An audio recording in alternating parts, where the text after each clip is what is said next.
Alright, this is going to be a short video about why you should use a extended length stainless steel backstrap pin for your trigger housing on a P80 compared to a stock polymer one like you have here. That is a stock Glock trigger housing pin. Okay, here is an extended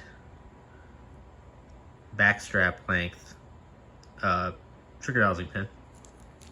As you can see when you put them up together, that it is longer. Now the reason for that is I've had 3 of these polymer pins break on my P80s. 2 have personally broke on this specific one here.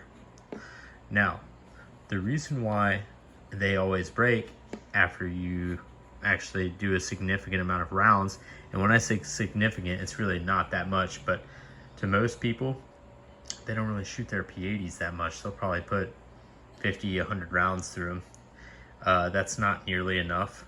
I'd say about at a half case, so like 500 rounds or so. That's about when the pin breaks on me. Now the reason that happens is, here's an OEM Glock frame here. The reason why that happens is in an OEM Glock frame, the rails are actually embedded into the polymer. It's not a removable piece like in P80s.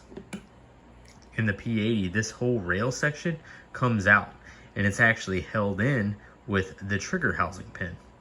There's a reason why it's called a trigger housing pin, is because in a stock Glock, the only thing that it does is hold the trigger housing in place.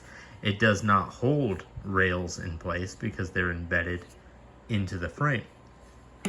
And so what you have happen is when this slide that's on the gun reciprocates back and forth, all of that pressure is vibrating down the rails, down to this polymer pin, and it eventually snaps it. And what you'll see after it snaps is you'll start getting failure to ejects, and then the back of the slide will be lifted up. And you'll be able to like wiggle the slide up and down significantly, and you can see the rail section coming up and coming down. You'll initially be confused, as I was confused the first time it happened. I didn't know what was happening, and I ended up going home, taking the pin out and noticing that it was broken. So I ordered another polymer pin, and after about 400 or 500 rounds, the same thing happened.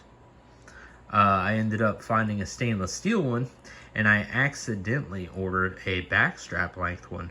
Well, that was also convenient as well, because the backstrap length pin fits almost flush with the polymer frame, so it's grabbing a lot more polymer than the non-backstrap length, which sits significantly further into the frame. So with the added length, and it's grabbing more polymer, it's going to be a lot more sturdy as well. And that is why you should use a backstrap length trigger housing pin.